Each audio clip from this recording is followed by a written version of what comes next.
রহমানির রহিম। গতদিন আমরা যেটা করছিলাম, আমরা হচ্ছে 6.6 প্রতিস্থাপন যে পদ্ধতিটা আছে ওটা শেষ করছিলাম।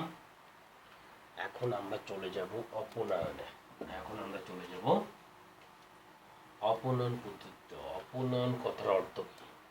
অপনয়ন মানে কাটাকাটি করা। অপনয়ন মানে কাটাকাটি করা, অর্থাৎ এক্স এবং ওয়াই থাকবে, তোমাকে কি করতে হবে, যে কোনো একটা কাটাকাটি করে একটা মান বের করতে হবে। ওই পদ্ধতিটার নামই হচ্ছে অপনয়ন। এখন আমরা 13 নম্বর অঙ্কতে চলে যাব। এগুলো অনেক সহজ। 13 নম্বর অঙ্কতে আমরা যখন যাব, 13 নম্বর অঙ্কতে ওকে 13 নম্বর ম্যাথে আমরা ম্যাথটা উঠাই একটু। 13 নম্বর ম্যাথ আছে x - y = 4, number 1 x + y = কত 6, নাম্বার কত 2। এখন নাম্বার 1 এবং নাম্বার 2 দুইটা সমীকরণ আছে। তোমার কাজ হচ্ছে এই দুইটা সমীকরণের মধ্য থেকে y এর দিকে তাকানো। এইখানে y সহগ কত, -1 অর্থাৎ 1। এখানে y সহগ কত 1। যেহেতু দুইটা সহগ সমান, সবসময় আমরা y দেখব, yটা যেহেতু সমান, তাহলে আমরা এখান থেকে x এর মানটা বের করে ফেলতে পারি। এখন x এর মান যদি আমি বের করতে চাই, তাহলে আমার 1 নাম্বার এবং 2 নাম্বার সমীকরণ কি করতে হবে, যোগ করতে হবে। কারণ এখানে বিপরীত চিহ্ন আছে। এক জায়গা প্লাস আর এক জায়গায় যদি মাইনাস থাকে তাহলে আমরা যোগ করব। এক জায়গা প্লাস এবং এক জায়গায় মাইনাস থাকলে আমরা কি করব, যোগ করব। আর যদি দুই জায়গায় প্লাস বা দুই জায়গায় মাইনাস থাকে তাহলে আমরা বিয়োগ করব। যেহেতু এক জায়গায় যোগ, এক জায়গায় প্লাস আছে, তাহলে আমরা যোগ করব। তাহলে লিখি সমীকরণ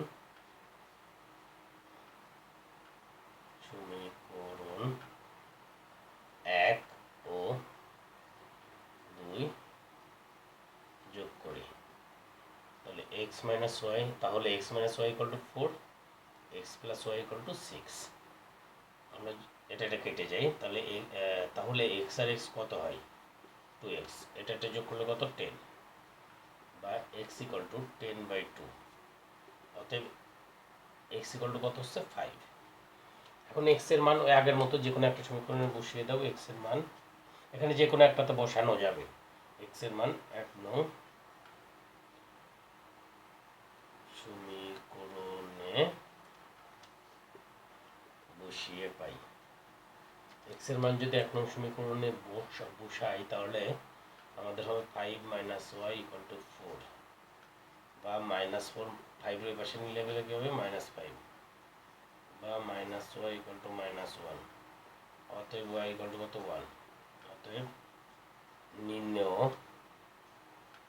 সমাধান x, y = 5, 1। নির্ণেয় সমাধান x এবং y এর মান কত 5, 1। এটা ছিল হচ্ছে 13 নম্বর অঙ্কটা। আমরা 14 নম্বর অঙ্কটাতে যাব। আচ্ছা 14 আমি 15 করে দিই, তোমরা 14টা পারবা। 14টাই করি, একটা পর 3টা করে দিলে তোমরা 5টা পারবা। 14 নম্বর অঙ্কেতে যদি যাই আমরা, 14 নম্বর গণিতের যেটা আছে 2x + 3y = 7, আর একটা আছে 6x - 7y = 5। এটা হচ্ছে নাম্বার 1, এটা হচ্ছে নাম্বার 2। এখন y এর দিকে তাকাও। দেখো y এর যে সহগটা আছে, এক জায়গা আছে 3 এবং এক জায়গা আছে 7। আলাদা আলাদা যেহেতু সহগ আছে, আমার সহগকে কি করতে হবে, একই করতে হবে। এবং y সহগ একই করার নিয়ম হচ্ছে, এইখানে যদি আলাদা আলাদা সহগ থাকে তাহলে উল্টা গুণ করা। 1 নম্বরে তাহলে আমরা কত দিয়ে গুণ করব, 7 দিয়ে গুণ করব। এবং 2 নম্বরে কত দিয়ে গুণ করব, এইটা সহগ যেটা আছে ওটা 2 নম্বরে গুণ করব 3। অর্থাৎ 1 নং সমীকরণকে গুণ করব এইটার y সহগ কত 7 দিয়ে, আর 2 নং সমীকরণে y কত দিয়ে গুণ করব 3 দিয়ে। তাহলে কি সমীকরণ 3 এক নংকে 7 দ্বারা ও 2 নংকে এটা সব দিয়ে 3 দ্বারা গুণ করে এখন যোগ করবা না বিয়োগ করবা। আমি প্রথমে বলছিলাম এক জায়গায় যদি প্লাস এবং এক জায়গায় যদি মাইনাস থাকে তাহলে আমরা কি করব, যোগ করব। এক জায়গায় যদি প্লাস এবং এক জায়গায় যদি মাইনাস থাকে তাহলে আমরা কি করব, যোগ করব। যেহেতু এখানে এক জায়গায় প্লাস এবং এক জায়গায় মাইনাস আছে এই জন্য যোগ করি। 3 দ্বারা গুণ করে যোগ করি। এখন 3 দিয়ে গুণ করো, এটাকে 1 নম্বরে কত দিয়ে 7 দিয়ে, তাহলে এটা 7 দিয়ে গুণ করলে 7 দুগুণ 14, এটাকে 7 দিয়ে গুণ করলে 3 7 21, এটা যদি 7 দিয়ে গুণ করো, কারণ আমি গুণ করলে পরে আমার ডান বাম দুই পাশে গুণ করতে হবে, 7 7 49, এটাকে গুণ করো 3 দিয়ে, 3 6 18x, এটাকেও গুণ করো 3 দিয়ে, 3 7 21y, এটাকেও গুণ করো 3 দিয়ে, ডান। এটা কেটে যায়, তাহলে এটা যোগ করলে 2 3 32x ইজ ইকুয়াল টু 14 4 হাতে 1 6 বা x ইকুয়াল টু 64/32, অতএব x ইকুয়াল টু 2। x এর মান পেলাম। এখন x এর মানটা কি করব, আমরা যে কোনো একটা সমীকরণে বসাবো। x এর মান 1 নং, তুমি 2 নং এ বসাইতে পারো। 1 নং সমীকরণে বসিয়ে পাই। 1 নং সমীকরণে যদি বসাই তাহলে এখানে আসতেছে 2 × 2 প্লাস 3y × 7 বা 4 + 3y ইকুয়াল টু 7 বা 3y ইকুয়াল টু 4 যদি ওই পাশে নিই 7 - 4 বা 3y ইকুয়াল টু 3 বা y ইকুয়াল টু 3/3, 3 3 কেটে যায়, অতএব y ইকুয়াল টু কত হয় 1, y ইকুয়াল টু কত হয় 1। অতএব নির্ণয় সমাধান x, y। x এর মানটা আমরা কত পেলাম, x এর মানটা আমরা পেয়েছি 2 এবং y এর মানটা কত পেলাম, y এর মানটা পেলাম 1। আমার মনে হয় যে তোমরা অনেকটা ক্লিয়ার। আরেকটা আমি অঙ্ক করে দিই, যেন 3টা করে দিলে তোমরা পারবা, কারণ অপূর্ণাঙ্গ আমরা যতগুলা আমরা 6 এর কতে এই অপূর্ণাঙ্গ পদ্ধতি যে যত ভালো পারবে 6 এর কটা তার জন্য তত সহজ হবে। 6 এর কটা একদম সহজ, এখানে অপূর্ণাঙ্গ দিয়ে 6 এর কটা। এরপর আমরা যাব হচ্ছে 15 নম্বর অঙ্কটা আমরা একটু করি। 15 নম্বর একই চিহ্ন দেওয়া আছে। 15 নম্বরে 4x + 3y = 15, আর দেওয়া আছে 5x + 4y = 19। এটা হচ্ছে নাম্বার অফ 1, এটা হচ্ছে নাম্বার অফ 2, 1 নাম্বার এবং 2 নাম্বার। এখন আমরা প্রথমেই বলছি যে আমরা কাট শক দেখব, y শক দেখব। y এখানে কত আছে, y এখানে আছে 3, y এখানে আছে কত 3, আর এখানে y কত আছে 4। যেহেতু আলাদা শক আছে তাহলে আমাকে গুণ করতে হবে। সমীকরণ 1 নংকে কত দিয়ে গুণ করব, 1 নংকে 4 দ্বারা এবং 1 নংকে 4 দ্বারা ও 2 নংকে গুণ করবো এটা শক দিয়ে 3 দ্বারা গুণ করে 3 দ্বারা গুণ করলাম। গুণ করে বলো তো এই দুইটা যোগ করবা না বিয়োগ করবা। এখানেও একই চিহ্ন আছে, যদি একই চিহ্ন থাকে তাহলে বিয়োগ করতে হবে, একই চিহ্ন থাকলে কি করতে হবে, বিয়োগ করতে হবে। যোগ করে গুণ করে বিয়োগ করি, তাহলে 1 নংকে গুণ করবো হচ্ছে 4 দিয়ে, 4 4 16x plus 4 3 4 12y equal to 4 15 60, 4 4 16, 4 3 4 12, 4 15 60। এটাকে গুণ করবা কত দিয়ে, 3 দিয়ে 2 নম্বরে, তাহলে 3 5 15x plus 12y equal to, যেহেতু 3 দিয়ে 3 9 87 7 হাতে 2 57। এখন আমি বিয়োগ করলে আমার চিহ্নগুলো কি করতে হবে, চেঞ্জ করতে হবে।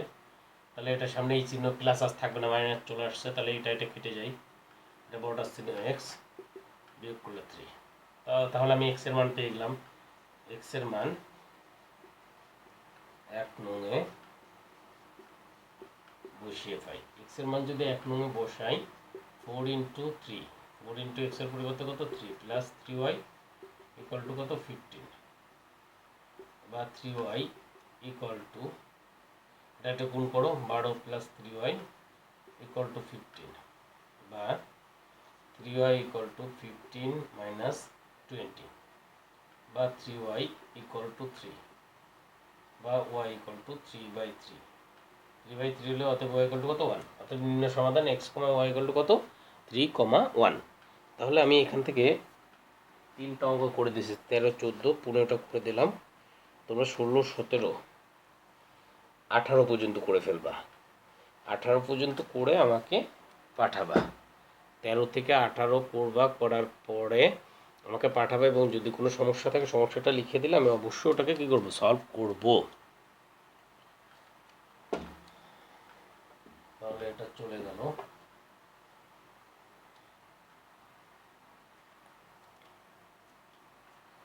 এরপরে আমরা ন্যারেশন করতেছিলাম। ন্যারেশন আমরা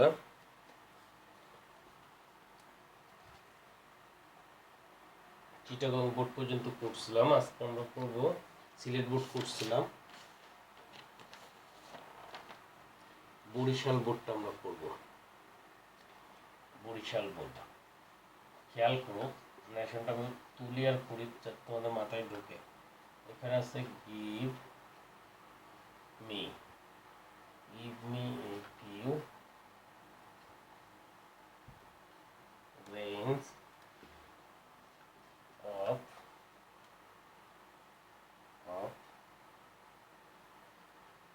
corn. I am dying of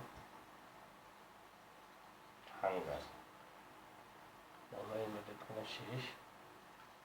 Save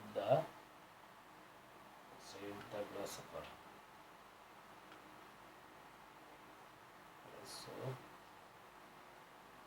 Save the grasshopper. তাহলে আমাদের এই যে লাইনটা দেওয়া আছে এই লাইনটা আমরা একটু আগাই নিই। Give me a few ক্রন।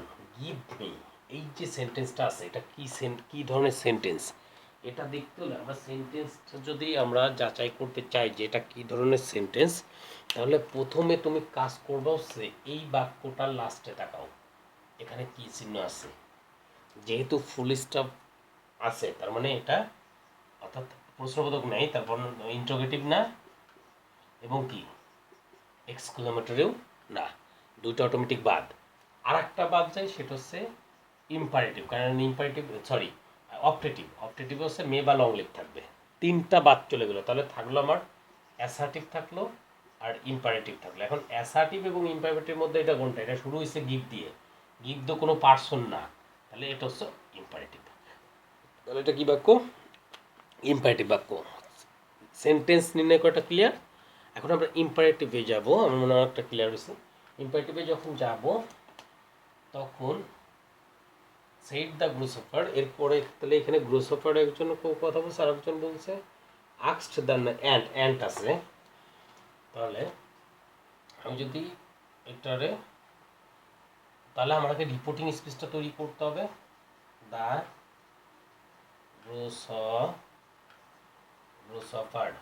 গ্রোসফার give me a few grain of corn. তুমি কি আমাকে কিছু শস্য দিবে, এটা কি করছো, অনুরোধ করছে যে তুমি কি আমাকে কিছু শস্য দিবে। অনুরোধ হলে কি রিকোয়েস্ট, তাহলে দ্য গ্রোসফার REQUESED রিকোয়েস্টেড। আর একজন কে ছিল এখানে, দ্য অ্যান্ড। এই যে যেটা করলাম এটা হচ্ছে রিপোর্টিং স্পিচটা আমরা শেষ করলাম। এখন আমি রিপোর্টিং স্পিচে থেকে রিপোর্টেডে যাব। রিপোর্টেডে যেতে হলে আমার এই ইনভার্টেড কমাটা উঠাইতে হবে। রিপোর্টিংটা শেষ করলাম, রিপোর্টিং থেকে আমরা রিপোর্টেডে যাব। ইনভার্টেড কমা উঠাইতে হলে ইম্পারেটিভে কী দিতে হয়, টু দিতে হয়, টু। তারপরে গিভ মি দ্বারা কারে বোঝাইছে, দ্য গ্রোসফার, তাহলে give him a few grain of corn. কোনো বাক্যের পরে, এটা প্রথম বাক্যটা, এটা আবার আরেকটা বাক্য শুরু হয়েছে। এটা কি বাক্য, এখানে ফুল স্টপ আছে। I am doing of hungry, comma আছে। তাহলে এই বাক্যটা কি বাক্য? আমি যদি লাস্টের দিকে তাকাই, এখানে তো প্রশ্নবোধক চিহ্ন নাই বা এক্সক্লেমেটরি চিহ্ন নয়, যদি দুইটাই বাদ, লং লিভ দিয়ে শুরু হয়নি, এটাও বাদ, তিনটা বাদ, তাহলে এটা ইম্পারেটিভ। আই দিয়ে আছে, আই তো পার্সন, আই পার্সন হলে এটা ইম্পারেটিভ হবে না অ্যাসার্টিভ হবে? অবশ্যই এটা অ্যাসার্টিভ হবে। অ্যাসার্টিভ যদি কোনো বাক্যের পরে যদি অ্যাসার্টিভ থাকে তাহলে আমরা যুক্ত করব কি দিয়ে? কোনো সেন্টেন্সের পরে যদি অ্যাসার্টিভ থাকে, যে কোনো সেন্টেন্সের পরে যদি অ্যাসার্টিভ থাকে তাহলে আমরা added that দ্যাট আই দ্বারা কাকে বুঝাইছে? ক্লোসাফার। তাহলে হি, এখানে এম আছে, এম ইজ আর থাকলে ওয়াজ আর, তাহলে he was dying of hunger. এ পর্যন্ত শেষ হলো। তারপরে আমি আবার লিখি, but what do you do in the summer. তারপরে ইনভার্টেড কমা শুরু হয়েছে, but what did you do in this summer? প্রশ্নবোধক চিহ্ন, didn't you store up any corn? প্রশ্নবোধক চিহ্ন, asked, asked the ant.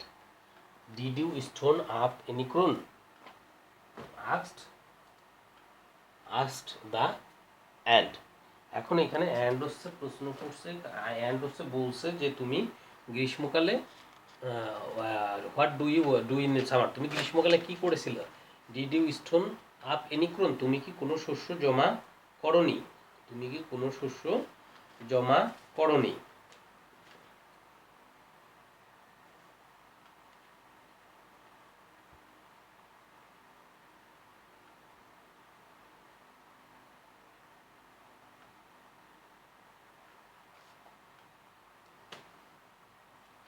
But what did not, কিন্তু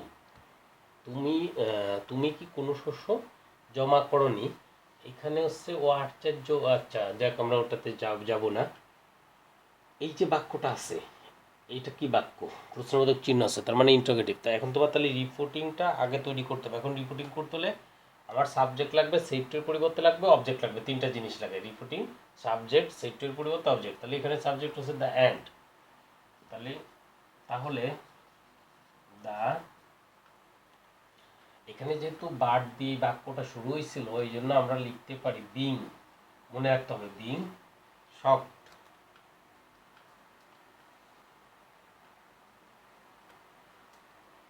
being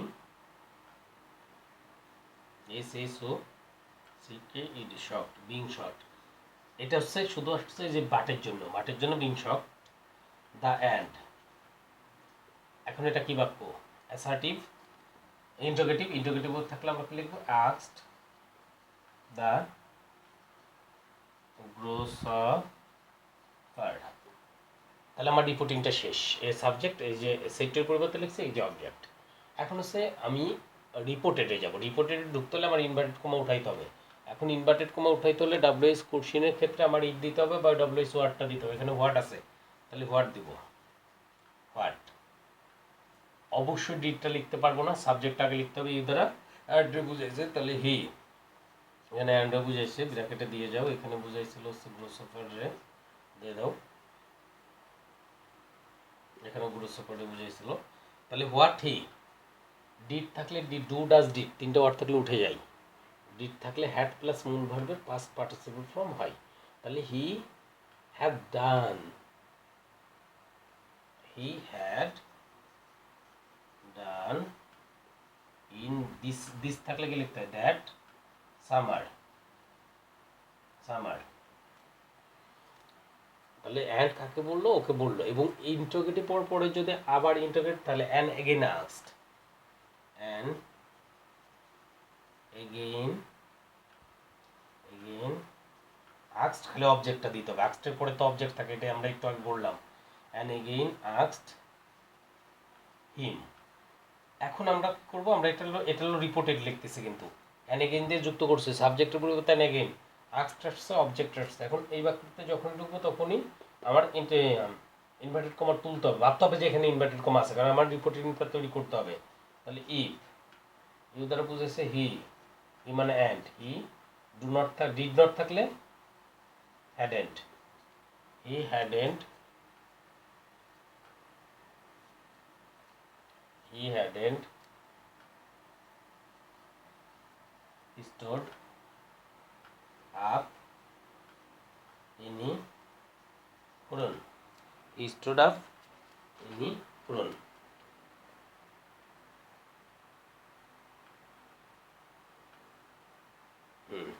very good. এরপরে যেটা দিছে, আমার এই পর্যন্ত জায়গা নাই তো, আচ্ছা আমি লিখে ফেলতাম হয়তো, তারপরে যাই। তারপরে যে প্রশ্নটা দিছে, তারপরে যে বাক্যটা, no I was too busy in singing, singing, singing, no না, এরপরে বলছে না। তাহলে এরপরের যে বাক্যটা আছে, বলছে না আমি বিজি ছিলাম গান নিয়ে, এই যে তোমাদের মতো। এখন করোনা আসছে তো, অনেকে তবলা বাজাচ্ছে, তাই রে না রে না, কিন্তু এই তবলাটা বাজানো যাবে না। এই তবলাটা বাজাইলে পরে যে ফুডিংয়ের মতো হতে হবে, গ্রীষ্মের সময় খাবার পাবা না, তখন ওই পিঁপড়ার কাছে যে বুঝিয়ে থাকতে হবে, পরীক্ষার হলে আরেকজনের দিক তাকায় থাকতে হবে যে ও বলে না কেন। তাহলে এখন আমরা যদি এই বাক্যটাতে যাই, না আমি বিজি ছিলাম গান নিয়ে, কথাটা বলছে কি, এখানে কিন্তু সেই আগে বা পরে কোথাও দেয়া নাই। যেহেতু দেয়া নাই, তাহলে তোমার এই অর্থটা চিন্তা করতে হবে। এখানে প্রশ্ন করছিল, এখানে উত্তর দিছে, উত্তরটা দিছে তাহলে গুরু সফার। তাহলে যেহেতু এখানে প্রশ্ন করা ছিল, কি করবে, রিপ্লাইট করবে। এখানে যেহেতু প্রশ্ন করা ছিল রিপ্লাইট করবে, তাহলে তাহলে আমরা রিপোর্টিংটা লিখতেছি, the grasshopper replied that, the grasshopper replied that, inverted করার পরিবর্তে দ্যাট আসলো, আর এটা হচ্ছে রিপোর্টিংয়ের কাজ করছে। এরপরে আমি যেহেতু রিপ্লাইড, সরি দ্যাটটা পরে আসবে, যেহেতু এখানে নো আছে, তাহলে the grasshopper replied in the affirmative, in the negative, non affirmative আসতো যদি এখানে ইয়েস থাকলো, তাহলে the grasshopper replied in the negative and said that. এই ইয়েস বা নো থাকলে ওটা ধরো আমরা কল্পনা করে নিই পরীক্ষা পড়ার জন্য যে এটা রিপোর্টিং দিল, এটা রিপোর্টিং গেছে, ইনভার্টেড করার পরিবর্তে দ্যাট গেছে। এরপরে বাক্যটা, এটা কি বাক্য, অ্যাসার্টিভ বাক্য। তাহলে হি দ্বারা গ্রোসফারকে বোঝাইছে হি ওয়াজ থাকলে লিখতে হয় হ্যাড বিন, ওয়াজ আর থাকলে হ্যাড বিন, ভার্বগুলো মুখস্থ রাখতে হবে, has been to busy in singing. এটা গেল, এটাই ছিল হচ্ছে আমার ইংলিশটা একটু সময় লাগছে, কারণ আমি চাচ্ছি যে সবাই যেন বুঝে। এরপর আমরা গণিতে চলে যাব, সরি গণিত তো করলাম, ইংরেজি করছে, আমরা বিজ্ঞানে চলে যাব। বিজ্ঞানে আমরা যেটা পড়তেছিলাম, আমরা পুকুরের বাস্তু সংস্থান পড়ছিলাম। পুকুরের বাস্তু সংস্থান যদি পড়ি, এরপর আমরা চলে যাব এখানে খাদ্য শৃঙ্খল আছে। খাদ্য শৃঙ্খলটা কি, এই পৃথিবীতে সকল শক্তির উৎস, অর্থাৎ এই পৃথিবীতে যত শক্তির সৃষ্টি হচ্ছে সব কিছুর সৃষ্টির প্রধান হিসেবে মূলে যে কাজ করে সে হচ্ছে সূর্যের আলো। বাস্তুতন্ত্রের উৎপাদক হচ্ছে সবুজ সূর্য। তোমরা জেনেছো প্রাথমিক স্তরের খাদ্যের জন্য উৎপাদকের উপর, প্রাথমিক মানে প্রথম স্তর, তৃতীয় স্তরের খাদক প্রাথমিক স্তরের খাদকের উপর নির্ভর করে, তৃতীয় স্তরের খাদক খায় দ্বিতীয় স্তরের খাদক খেয়ে।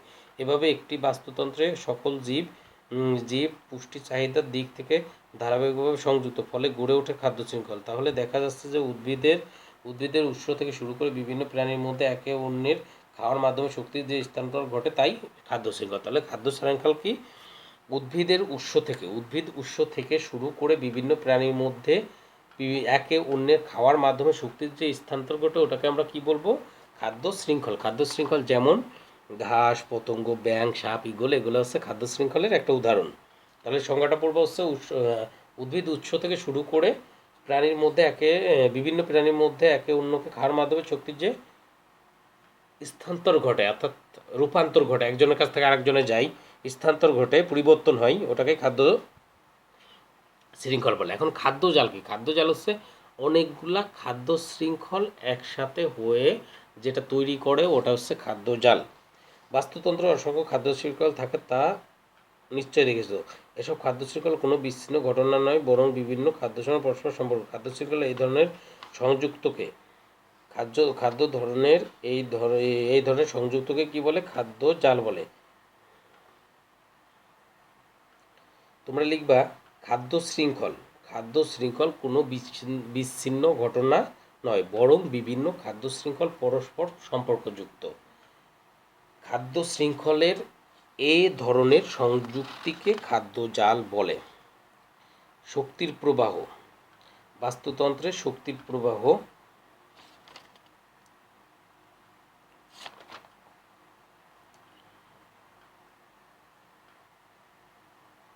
আমরা এখান থেকে দ্বিতীয় লাইন থেকে আন্ডারলাইন হবে, মানে এখান থেকে প্রশ্নটা শুরু হবে। জীবজগতের সকল শক্তির মূল উৎস সূর্য। সূর্যের মতো যত আলো পৃথিবীতে আসে তার মাত্র শতকরা 2 ভাগ সবুজ উদ্ভিদ সালোকসংশ্লেষণের মাধ্যমে কাজে লাগিয়ে সরকার জাতীয় খাদ্য তৈরি করে। সালোকসংশ্লেষণের মাধ্যমে প্রাকৃতিক প্রক্রিয়ায় সৌরশক্তি রাসায়নিক শক্তিতে রূপান্তরিত। এই প্রক্রিয়া চলার সময় সবুজ উদ্ভিদ বিভিন্ন ধরনের প্রাকৃতিক যৌগ যেমন পানি, nitrogen, carbon dioxide, iron, sulphur ইত্যাদি ব্যবহার করে। এই প্রক্রিয়ার মাধ্যমে জড় ও জীবজগতের মধ্যে সংযোগ সৃষ্টি হয়।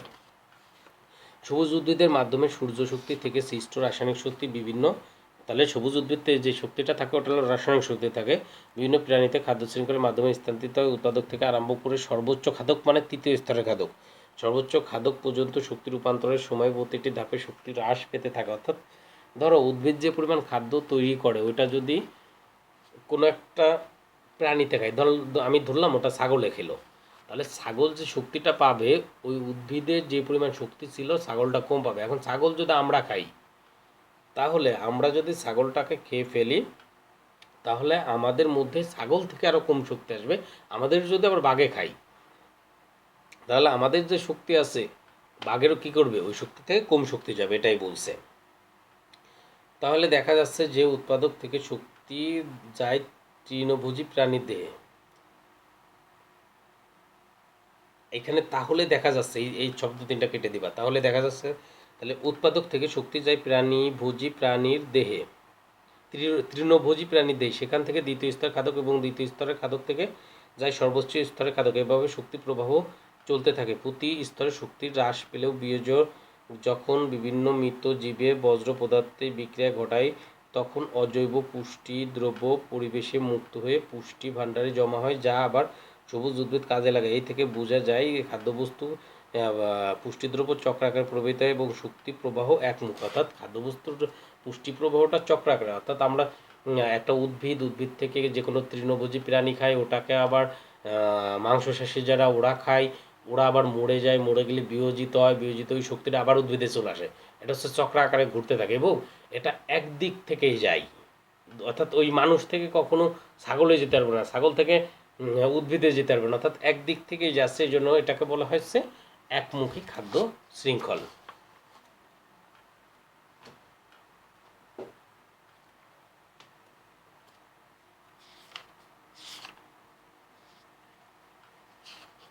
আমরা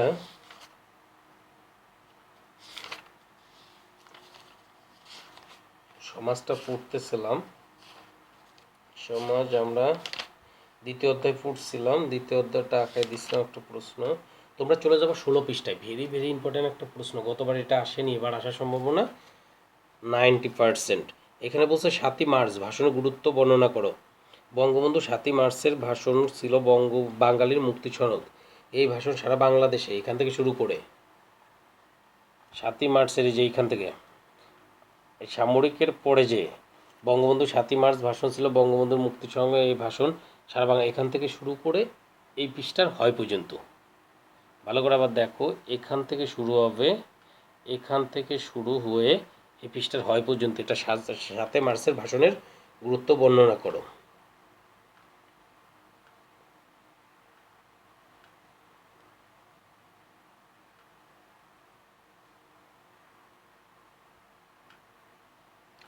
আর একটা এখানে প্রশ্ন আছে, 25শে মার্চে জাতীয় অধিবেশনে যোগদানের শর্তগুলো কি ছিল?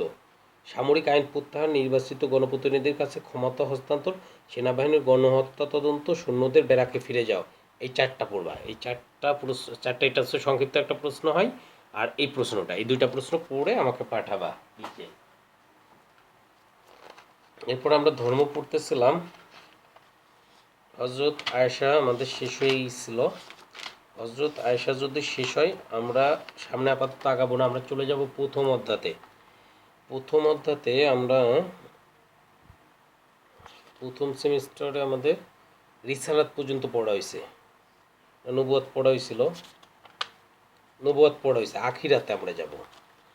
আখিরাত পার্ট 6, প্রথম অধ্যায়ের পার্ট 6, প্রথম অধ্যায়ের পার্ট 6। আখিরাত হলো মৃত্যুর পরবর্তী জীবন। বাংলা ভাষায় একে পরকাল বলা হয়। ইসলামী পরিভাষায় মৃত্যুর সাথে সাথে মানুষের যে নতুন জীবন শুরু হয় তাই পরকাল বা আখিরাত। এই জীবনের শুরু আছে কিন্তু শেষ নেই, এটি অনন্ত ও চিরস্থায়ী জীবন। আখিরাত বা পরকালের দুটি পর্যায় রয়েছে, যথা বারজাক, কিয়ামত। বারজাক, দুটি বস্তুর মধ্যবর্তী পর্যায়কে বারজাক বলে। মানুষের মৃত্যু থেকে কিয়ামত বা পুনরুত্থান পর্যন্ত সময়কে বারজাক বলে। এটি কিয়ামত এবং দুনিয়ার জীবনের মধ্যবর্তী পর্দা স্বরূপ। মানুষের মৃত্যুর পরে এই জীবন শুরু হয়, আল্লাহ তাআলা বলেন, আর তাদের সামনে রয়েছে বারজাক বা পুনরুত্থান পর্যন্ত বিদ্যমান থাকবে। বারজাক হলো কবরের জীবন, এটি আখিরাতের সর্বপ্রথম পর্যায়।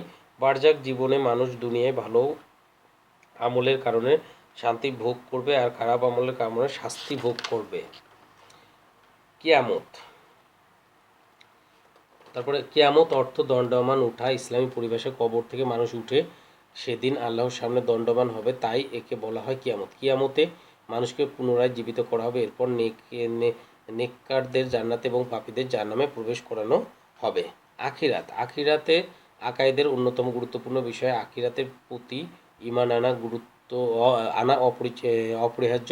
আখিরাত বিশ্বাস না করলে মানুষ ঈমানদার হতে পারে না। মুমিনদের সম্পর্কে আল্লাহ তাআলা বলেন, তারা আখিরাতের প্রতি দৃঢ়ভাবে বিশ্বাস করে। আখিরাত বিশ্বাস মানুষের গুরুত্বটা পুরাটা